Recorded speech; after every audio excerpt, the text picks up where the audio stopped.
Chapitre 6. Élève et maître. Vous savez, on m'a dit que j'étais l'élève d'un certain maître, commença-t-il. Croyez-vous que je le sois?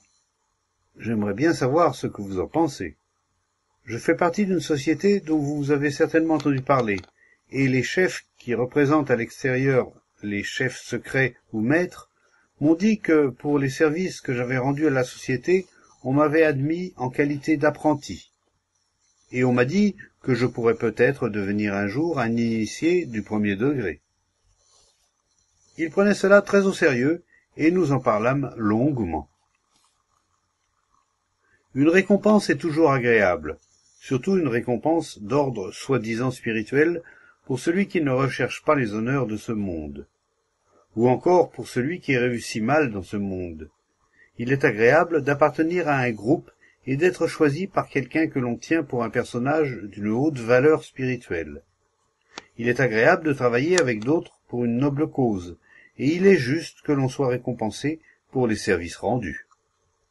Et s'il ne s'agit pas d'une récompense au sens étroit du mot, c'est la reconnaissance de son avancement dans l'ordre spirituel. Ou, s'il s'agit d'une organisation bien menée, on reconnaît que vous avez bien travaillé afin de vous inciter à faire mieux. Dans un monde où la réussite tient lieu de valeur morale, ce genre de satisfaction personnelle est sous-entendu et encouragé.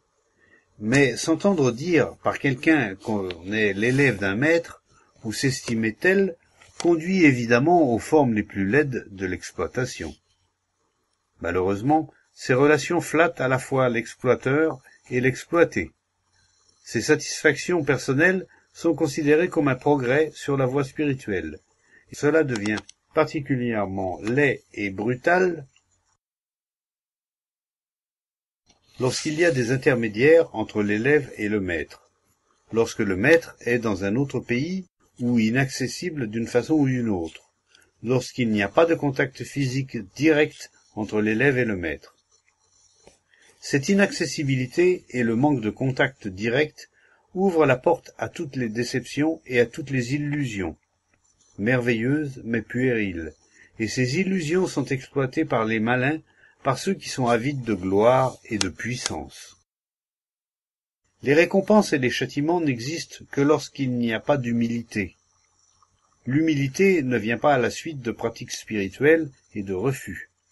L'humilité n'est pas une fin en soi, ce n'est pas une vertu à cultiver. Une vertu que l'on cultive cesse d'être une vertu, car elle n'est plus alors qu'une autre forme d'accomplissement, quelque chose dont on peut rendre compte. Cultiver une vertu n'est pas faire abnégation de soi, c'est affirmer négativement son moi. L'humilité ne connaît pas la distinction entre le supérieur et l'inférieur, entre le maître et l'élève. Tant que subsiste la distinction entre le maître et l'élève, entre la réalité et vous-même, la compréhension n'est pas possible. Pour comprendre la vérité, il n'est pas besoin de maître ni d'élève, de second ni de premier degré. La vérité est la compréhension de ce qui est d'instant en instant, sans le fardeau ou le résidu du moment précédent.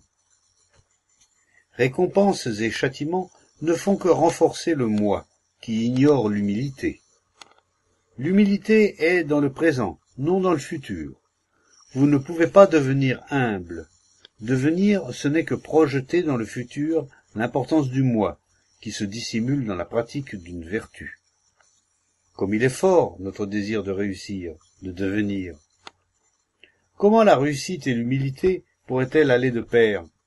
C'est pourtant à cela que tendent l'exploiteur spirituel comme l'exploité, et c'est cela qui engendre les conflits et les souffrances. Prétendez-vous que le maître n'existe pas et que le fait que je me considère comme son élève n'est qu'une illusion? Demanda-t-il.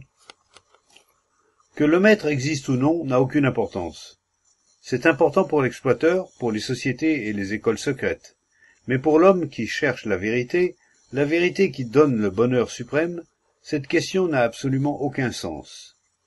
Le riche et le portefaix sont aussi importants que le maître et l'élève.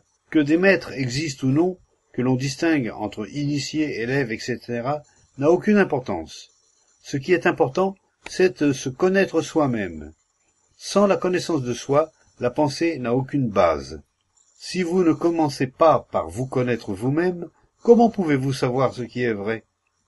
Sans la connaissance de soi, l'illusion est inévitable. Il est puéril de recevoir un enseignement et d'accepter d'être ceci ou cela. Méfiez-vous de l'homme qui vous offre une récompense, dans ce monde ou dans l'autre.